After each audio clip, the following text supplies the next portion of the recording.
barbacoa melt available at Bilia Eatery, and that is in Castle Hills, located right outside San Antonio. The sandwich itself is amazing, and then it gets the costro, right? It gets the crust on the outside, Monterey Jack cheese, and it is gooey. Look at this thing. On the inside, loaded up with flavor, everything made fresh in-house, and look at the cheese pool on this thing. Absolutely insane. They have Cuban sandwiches on the menu, Latin fusion. Y'all gotta go check them out. Bilia Eatery. This is where it's at. Just an outstanding spot. Chef Brian Rojas is just doing an amazing job. Address on the screen. What's up, foodie crew? Burger Boy is a San Antonio staple, making incredible food, including their Girl Scout cookie milkshakes and their loaded double meat burgers. Look at this, fresh meat from Boulder's, the bread toasted, made to order. That's the biggest part. Loaded fries. You can get these things, jalapenos, bacon, cheese on there. All their burgers can come out with mustard, onions, lettuce, tomatoes. You got pickles on there as well. Just great bites. That fresh meat seared right there on the flat top. That's a burger. That's a great bite. This right here, the mint cookie milkshakes inspired by the Girl Scout cookies. Look at all that. Just tasty, and then you get the whipped cream on top. Put some more cookies on top of that. They also have their popular Fruity Pebbles milkshake. And look at this thing. You know it's going to taste amazing. Fruity Pebbles is like the dream cereal from when you were a kid. Drink all that up, get a burger, go out to Burger Boy. They have multiple locations across San Antonio. This one right here off South Cross is amazing. Go check them out and grab yourself something good to eat. Good morning, San Antonio. As we go throughout the day today, expect more of the same from what we've seen the last few days, except a little bit of that humidity is going to increase. About 86 to even 89 degrees expected to be the peak temperature for most of us across South Central Texas before we start to see those rain chances really return. And it's all because of that low pressure system currently near the Four Corners. And as it moves over the Rockies tonight into tomorrow, it is going to bring some rain chances to South Central Texas, starting tomorrow morning near San Angelo and even near Del Rio. And then what we're expecting is the rain to finally arrive Friday night. It shouldn't have too much of an impact for your Friday Night Lights events, but what we're watching is about 11 p.m. to even overnight by about 2 a.m. the rain chances should enter San Antonio, and finally departing about 7 or 8 a.m. Saturday. But there could be more chances of development in the afternoon Saturday. We're talking about 4 or 5 p.m. and really continuing to be off and on rain chances depending on how much instability there is in the atmosphere until about 5 a.m. Sunday morning. But as we get closer to, we're seeing a little bit more of those high resolution weather models, so you will want to check back with us, especially because the rain chances are also producing some heavy rainfall totals. 1 to 2 inches of rain is possible across San Antonio. Even some areas to the north could see about 3 inches of rain or more, but that is also going to be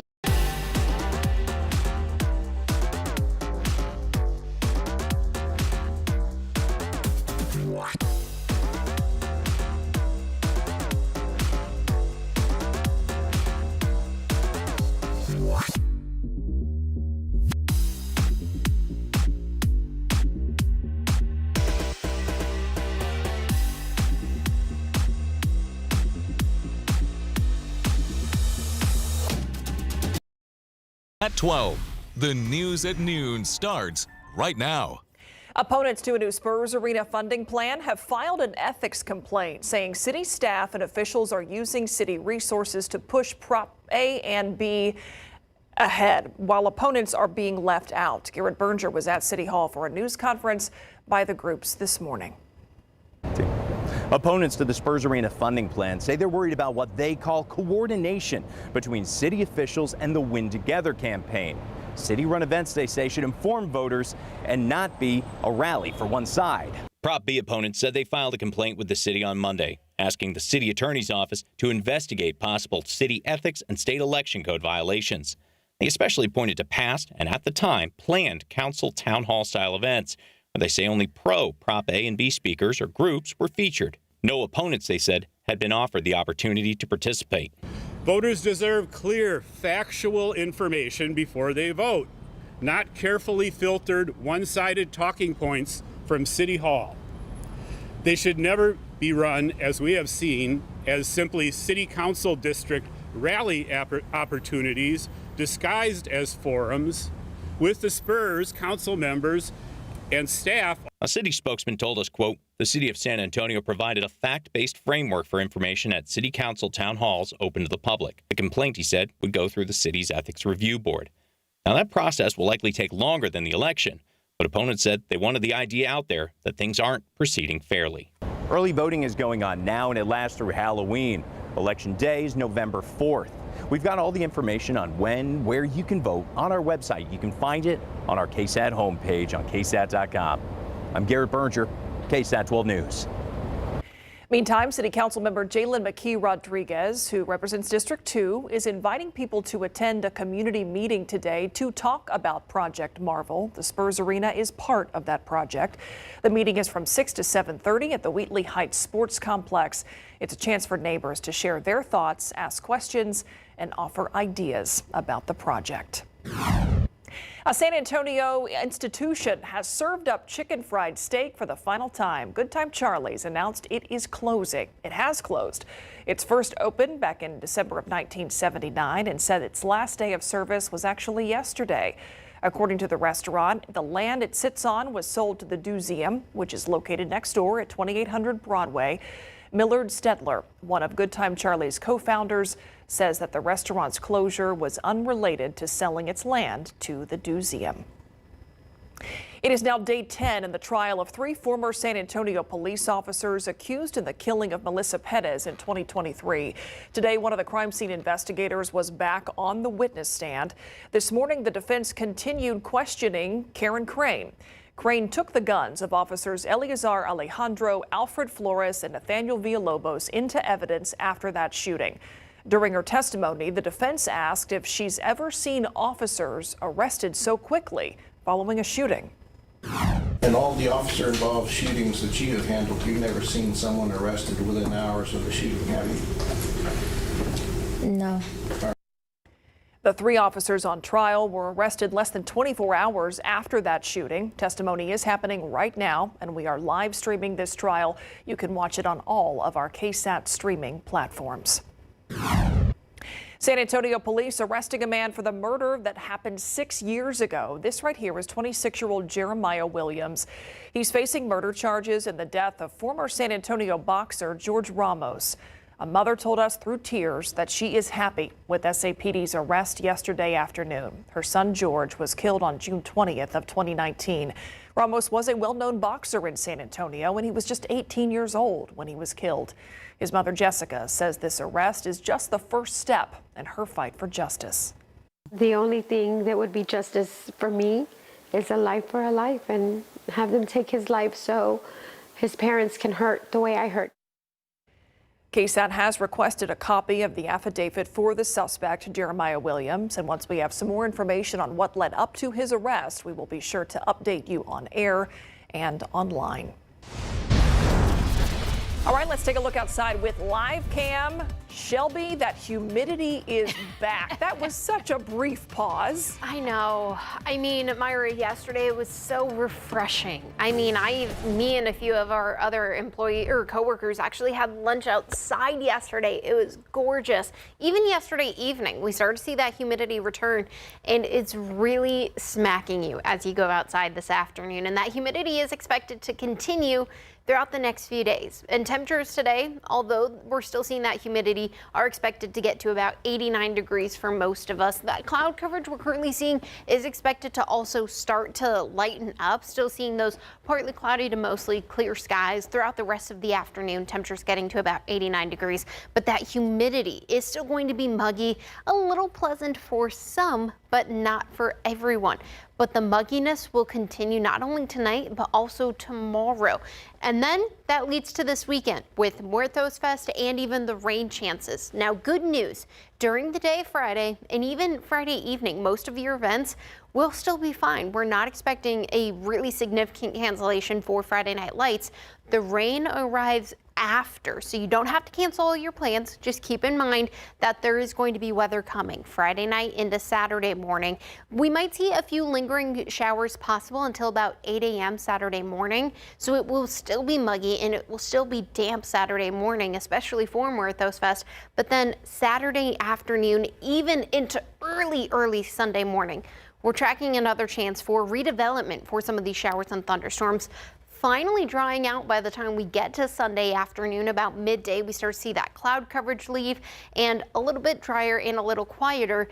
But I'll break down the future cast of what that entails and give you a rough timeline of what we're expecting for the rain coming up in just a bit. All right, Shelby, thank you. Well, we are proudly Military City, USA, but the ongoing government shutdown is leaving some military and federal workers uncertain about their paychecks. The good news is, as our Stephanie Cerna reports, it has many companies offering some special discounts for military members, veterans, as well as first responders. I've been in a military family and a federal family now my entire life. Lisa Gill from Consumer Reports knows firsthand how a government shutdown can affect families. Her dad, Charles Gill, is a veteran who served in the Vietnam War. You are thrust into the moment of every penny counts because your cash flow is uncertain. And that's a reality millions of Americans are feeling right now. But there's some relief. Many businesses are offering discounts to help stretch every dollar. Many retailers, big and small, and even some restaurants offer discounts for all kinds of positions.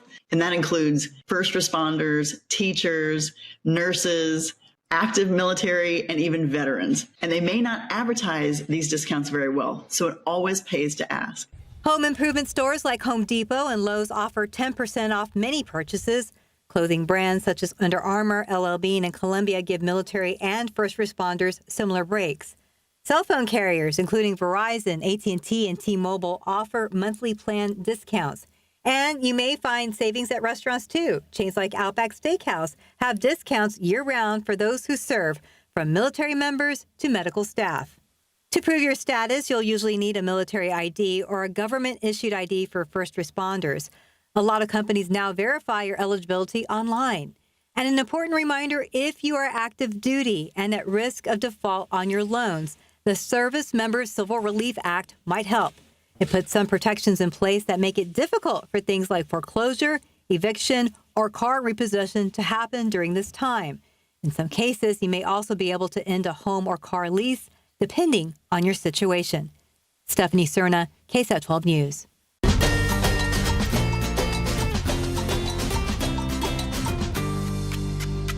Muertos Fest starts tomorrow, and if you can't go, you can still be part of the tradition without ever leaving your home. KSAT will air a special rebroadcast of the event next Wednesday, so join our Ernie Zuniga, Sarah Acosta, and SA Live's Jen Tobias Strusky on October 29th at 8 p.m. And that's not the only thing happening downtown this weekend. Paul McCartney also playing at the Alamo Dome, so city leaders want to make sure that folks can get around safely and quickly.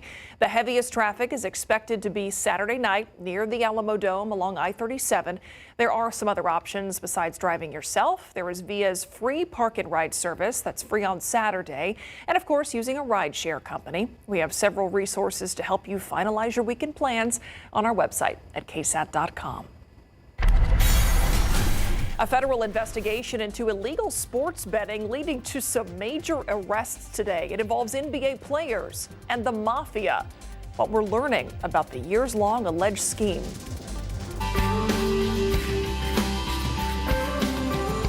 But first, right now, phone bank lines are open. Our KSAT community partners are teaming up with Meals on Wheels to collect donations. What your generosity could mean to those in need in San Antonio.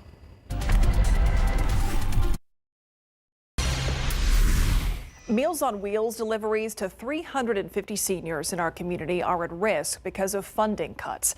The program will stay funded through the end of the year thanks to some generous donors who have stepped up, but that's only a few more months. So happening right now, that is why so many people are standing by in a KSAT community phone bank to take donations to keep those meals coming to those who so desperately need them. That includes people like Miss Janie.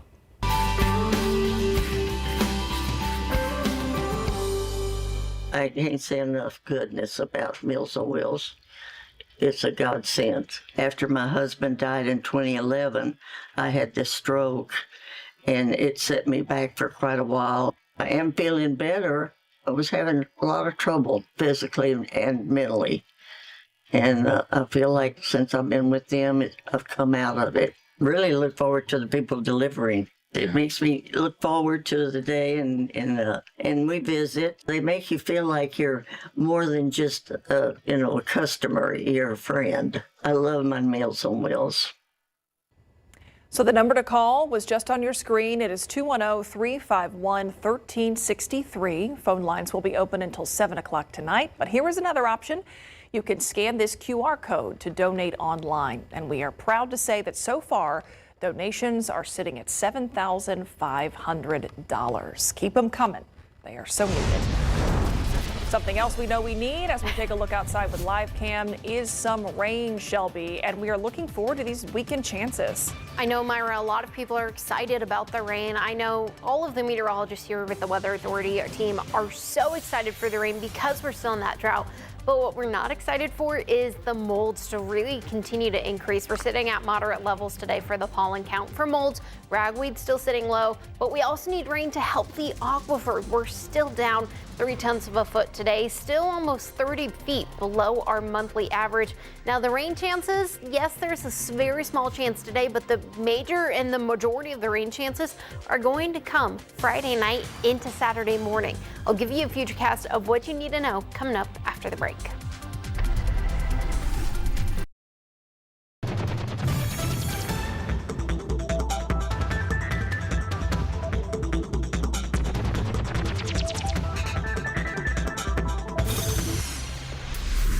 All right, well, if you weren't already, got a reason to look forward to the weekend even more with these rain chances. And Shelby, kind of time this out for us. I know timing kind of changes as it gets closer. And I know as it's getting to the weekend, it's not necessarily the best timing. I mean, we have concerts, we have Muertos Fest. It's not really the best, but there is some good news I can tell you. So most of the rain is going to happen overnight, Friday night into Saturday morning. Here's a look at the rainfall chances just throughout the next 7 days. 10% chance of rain today just due to the excess moisture in the atmosphere and maybe just a sprinkle. But today's not really the big chance of rain. The best chance of rain is going to be Friday night. We're talking about maybe midnight for some folks in San Antonio. Other areas further west could see it a little earlier, and that is going to continue until about 6 or 7 to even 8 a.m. Saturday morning. But what we're watching is also that possibility for redevelopment Saturday afternoon, even into Saturday night, into Sunday morning. Now, we're generally going to see the 1 to 2 inches of rain for San Antonio, and that's also going to have that chance of some street flooding. But the best odds are going to be the rain chances overnight from Friday into Saturday morning. And it's all because of this area of low pressure just over the Four Corners and even over the Rockies. And as it comes over the Rockies tonight and into tomorrow morning, it's going to have a weak cool front associated with it. And that's going to give us the chance for some thunderstorms starting out west near San Angelo tomorrow morning at about 7 a.m. Even some areas near Del Rio could start to see some rain in the afternoon to the early evening hours. But for San Antonio, you don't have to cancel your evening plans tomorrow evening. But if you do have plans tomorrow evening, by about 10 p.m., you might want to start to keep an eye on the radar on the KSAT Weather Authority app, because what we're watching is this line of thunderstorms moving through South Texas. Now, as it does, these storms are known to be a little progressive, meaning they move through faster than what some of the weather models actually show. But what this one is showing is about at 11 p.m., it starts to enter through portions of the hill country, move through San Antonio overnight by about 2 a.m. and finally leaving most of the city by about 7 a.m. There still could be a few showers possible throughout the rest of the morning hours, a little bit of a quiet afternoon or midday. But then there's also that chance of redevelopment in the afternoon, even into the early evening hours, with a few chances of some thunderstorms. Now, Saturday's storms are going to be more isolated and more scattered, not as widespread as everyone else, but it also depends on the development. We're watching that chance of redevelopment in the afternoon to the evening, and as that continues to see how much instability and available moisture is in the atmosphere, that's also going to depend on how quickly it moves to the coastal plains by Sunday morning. But finally, by about 7 or 8 a.m. Sunday morning is what we're expecting all the rain to be finally out of our area. But it could produce some much needed rain for most of us. 1 to 2 inches of rain is possible across San Antonio, just to the north and to the east near Austin, near Fredericksburg, even getting to LaGrange and Hallettsville or Houston. they're talking about the possibility of 3 or more inches. But for us, we're right in that 1 to 2 inches of rain. Yes, some folks could see a little more than 2 inches, and that's very possible, but it's not going to be widespread. But because we do have this chance of some heavy rainfall, there is that marginal and that slight risk for some street flooding and even that possibility of some flash flooding. And we'll continue to keep you posted, but today's going to be a beautiful day. Temperature still getting to about 89 degrees. No really major rain chances expected today for us in San Antonio. Yes, about a 10% chance of rain, but it's going to be very isolated. The greater rain chance comes Friday into Saturday and even a little Sunday. And Myra, we have more rain chances and some cooler weather coming up next week. That's all good news. Thank you, Shelby. Several people arrested, including a Miami Heat guard, as part of 2 separate FBI sports betting investigations. I'm Rena Roy, and I'll have the latest coming up.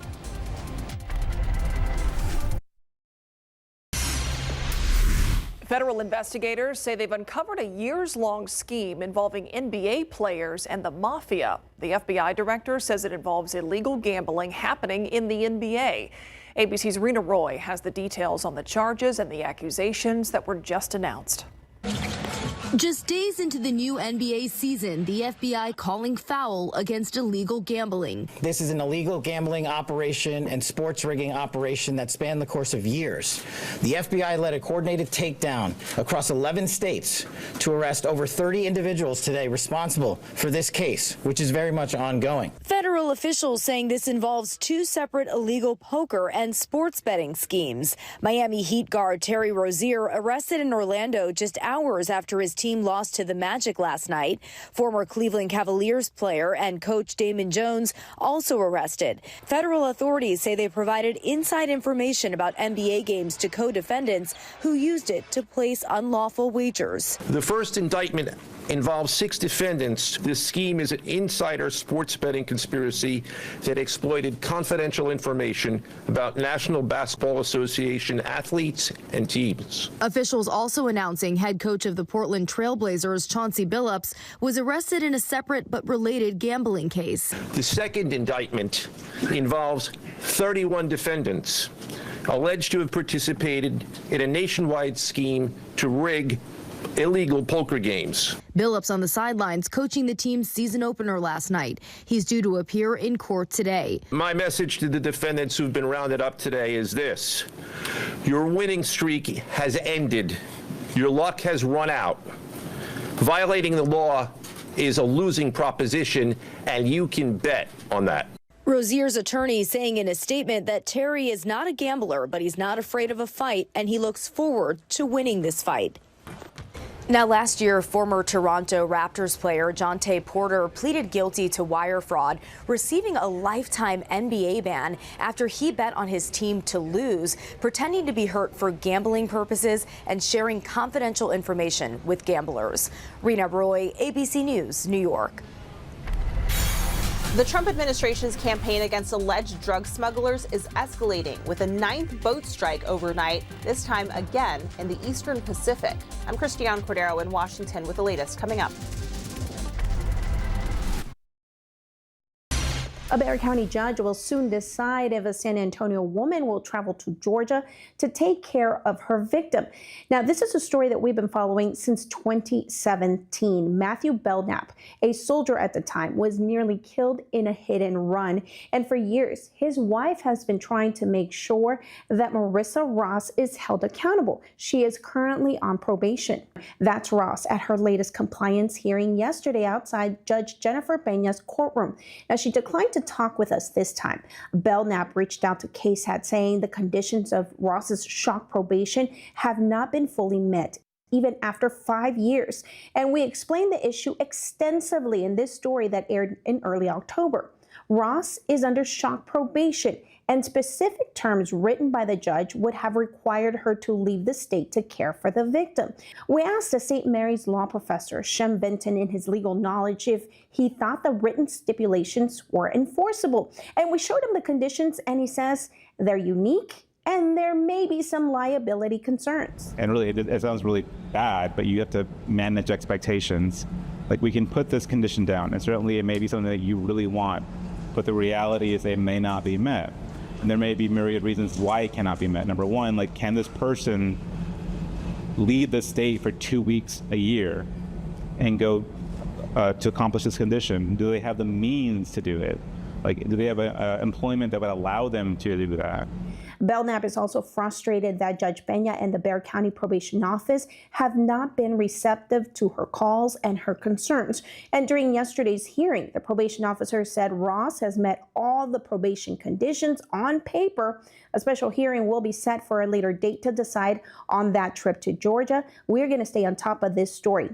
On KSAT.com, you can log on to search and find out where you can take your concerns about the Bexar County judicial system. Just search Bexar County. I'm Patty Santos. Let's take a look outside with live cam. The humidity is back. We are waiting on the rain chances, Shelby. In the meantime, we've been counting 90-degree days this month. So how are temperatures sitting out there right now?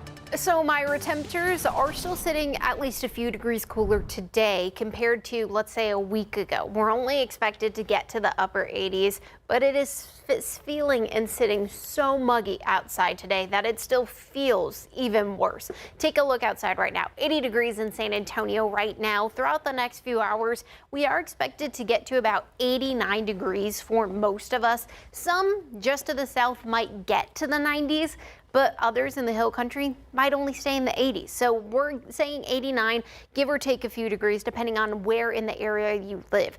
But we have been so dry in South Texas. It is Thursday, so the latest drought monitor is in, and I'll show that coming up later on in the 12:30. But we've been so dry. We've had that area of high pressure sitting over Texas for the last few months, really.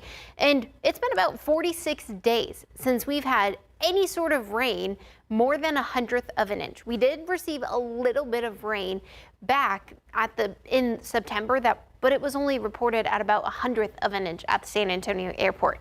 And it's been 46 days, and we need the rain. And the good news, we're going to get the rain.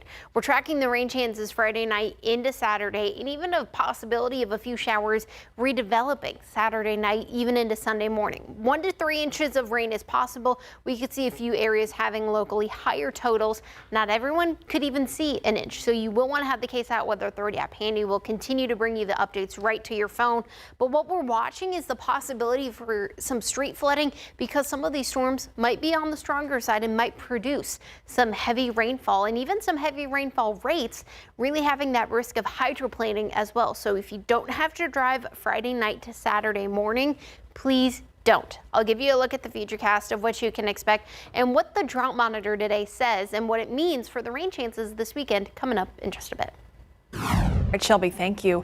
More than 450 former National Park Service employees are calling on Interior Secretary Doug Burgum to close the country's national parks until Congress ends the government shutdown. Their request comes following reports of dangerous behavior and damage that was done to some parks over the past few weeks. Among other issues mentioned by those former employees, trash buildup, overflowing bathrooms, minimal trail maintenance, and a wildfire that started at California's Joshua Tree National Park. Among those who signed the letter were 2 former directors of the Park Service. Oil prices are rising. The jump comes as traders worry about a squeeze on global supply after the U.S. imposed sanctions on 2 Russian oil companies. The sanctions also hit almost 3 dozen subsidiaries of those 2 companies.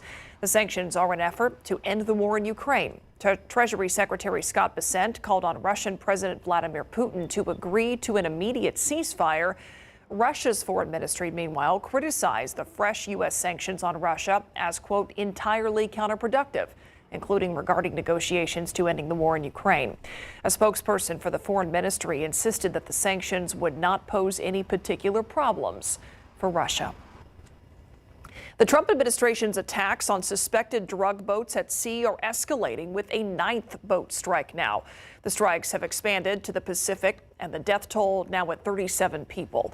ABC's Christian Cordero reports administration officials are saying they are prepared to expand the strikes further as they vow to crack down on drug smuggling.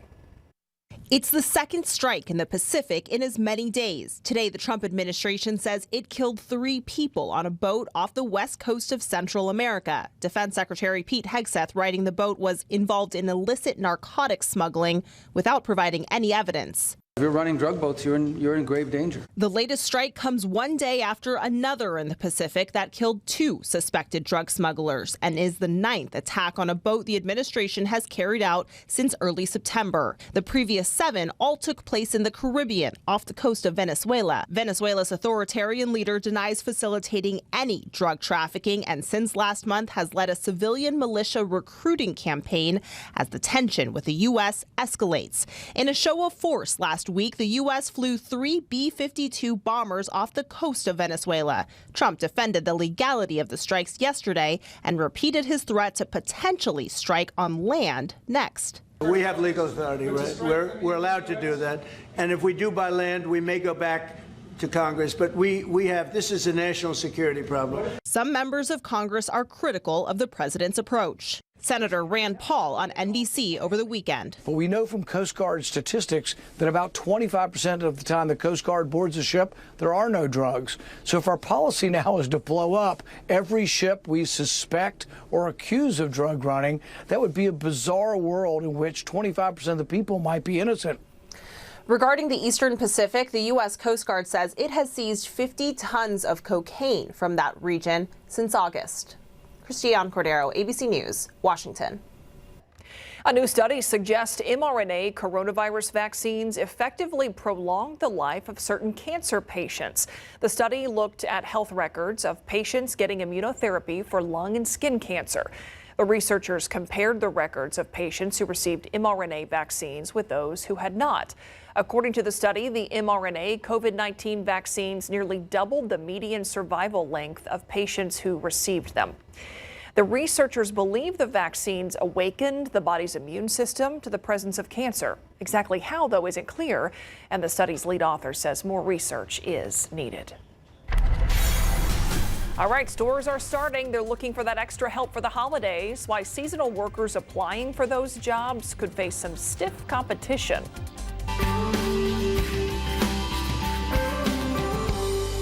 Happening right now, phone bank lines are open. Our KSAT community partners are teaming up with Meals on Wheels to collect donations. How the organization puts that money to good use. There is the number to call.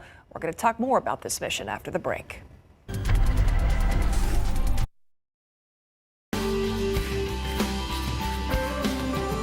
All right, happening right now until 7 p.m. KSAT Community Meals on Wheels phone bank. It is happening right here at the KSAT studios. Here is the number to call, 210-351-1363. You can call and make a donation to make sure a funding gap that Meals on Wheels is facing right now is tightened and people actually get the meals that they need. We are joined now by Ariana Barber, who is the marketing director for Meals on Wheels, to talk about the need, talk about what people can do if they call this number and want to make a donation. A lot of people wonder when we host these phone banks, what about $5? Mm-hmm. What about $50? What kind of difference could that make?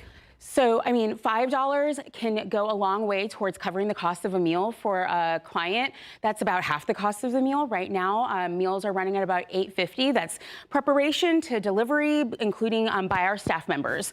So if it's $50, you're going to be providing meals for someone for half a month, probably something close to that. Like we can really stretch a dollar, and it's really about making sure that those who need the services can continue to receive them. That's what we're really doing here today. And so we have talked so much about how, because of a cut in funding, the government shutdown as well, 350 seniors were at risk of losing their meals. A private donor stepped up, is going to make sure those meals get delivered to those folks through the end of the year. But you were telling me you have hundreds of people who are still on a waiting list just to get deliveries. Yes, so right now we have about a little over 900 people on a waiting list. 900. They could be waiting as long as 10 to 12 months, just because the funding was already not there to support everyone who needs services.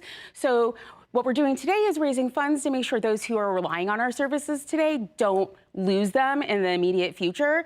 But then there's still a lot of work to do. There's still a lot of people out there who need our help, need the help from the community, need the support from the community.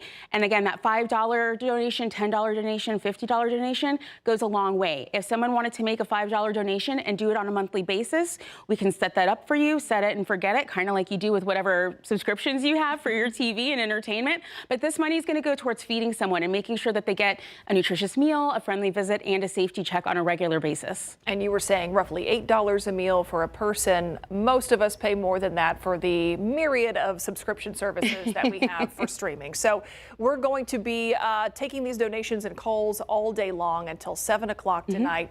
Funding, obviously, I mean, dollars. That is what Meals on Wheels needs most. Yes, right? dollars will really help us go a long way. We've got a very efficient staff, really amazing team in the kitchen. They really make magic happen every single day. If somebody's like, I can't give dollars, but I can give time, fabulous. We need volunteer delivery drivers every weekday, Monday through Friday. Pick up points around town. Our community engagement team is happy to get you set up, give you a quick little orientation, and then you can go make friends for life with the people you're delivering to. Yeah, I used to do that, actually. I used to be a volunteer with Meals on Wheels, and it does mean so much to people who receive those meals, and you become friends with them. Yes. You know, it's nice to put a smile on somebody's face. And we hear a lot of people say it's more to them than it is to the client, and it's because everyone gets so much out of it. It really is a two-way street and a win-win for everyone. Yeah, there are a lot of ways you can help. Here is the number to call today, 210-351-1363. Ariana, thank you for you and your team being here. We hope we get you the help that we need. KSAT viewers are always the best at that. Thank you. We appreciate it. Taking a look outside with live cam, we're still seeing some cloudy skies for most of us as we head throughout the next few hours. But something that we're watching, not only the rain chances for us, but also the tropics. They're getting a little more active. We have Tropical Storm Melissa still sitting just to the south of Jamaica, but still producing heavy rainfall across the Dominican and even into Puerto Rico. But for us, we're tracking rain chances Friday and even into Saturday and Sunday, but the most of the rain will fall between 11 p.m. to even 6 a.m. for us Friday into Saturday. I'll give you a futurecast of what you need to know, plus take a look at the latest drought monitor coming up after the break.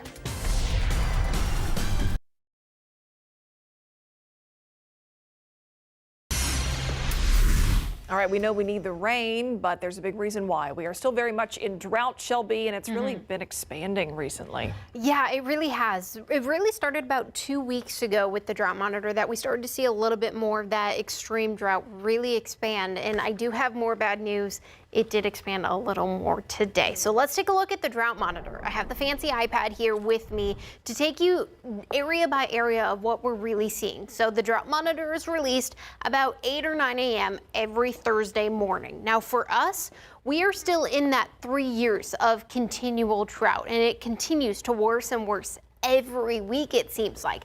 Last week, we started to see that exceptional to extreme drought really expand along I-10 and even I-35. But as I take this little slider, we're going to slide it over. So the big difference just to Bexar County is that extreme drought continued to expand.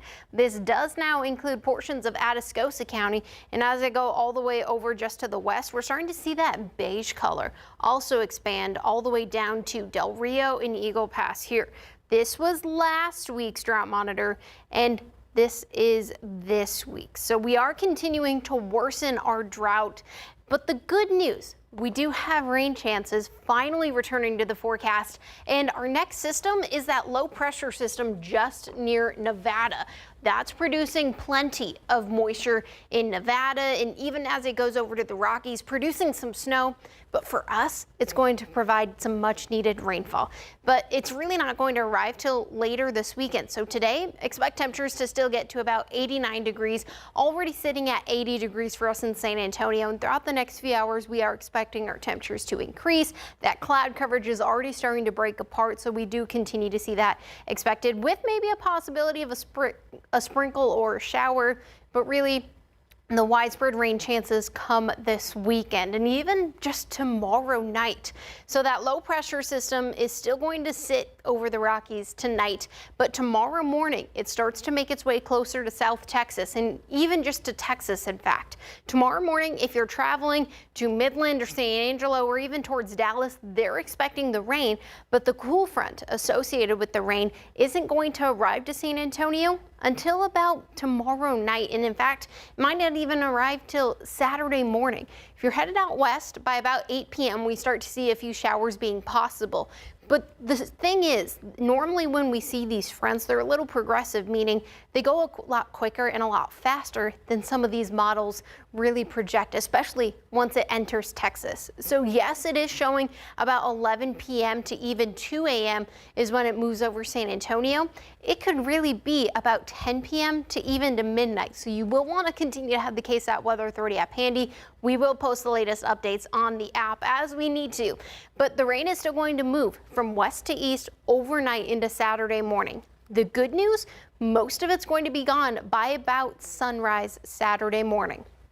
A little bit of a break in the afternoon, or at least midday, but then in the evening, we're going to see that possibility of redevelopment because there's going to be excess moisture and some excess instability in the atmosphere and in the air. So there's that possibility for a few more showers and thunderstorms possible Saturday, but it's not going to be as widespread as what we're expecting Friday night into Saturday morning. Now, there is that possibility still that a few showers can linger, especially to the south and near the coastal plains as we go into Sunday morning, but finally by Sunday morning about 8 a.m. we're expecting all the rain to be gone. And throughout the entire weekend, we can see some much needed rain, up to 2 inches of rain being possible for San Antonio, 3 inches up closer to Austin. And yes, there will be some areas that do see more rain than others, or other areas that see less rain. So if you get any rainfall totals, we would love to see them through KSAT Connect or email us. And drying out Sunday, Monday before more rain chances arrive on Wednesday, Myra. All right, Shelby, thank you. Before the holiday rush of shoppers comes the rush to fill those seasonal retail jobs. Why this year, you might want to get those applications in early.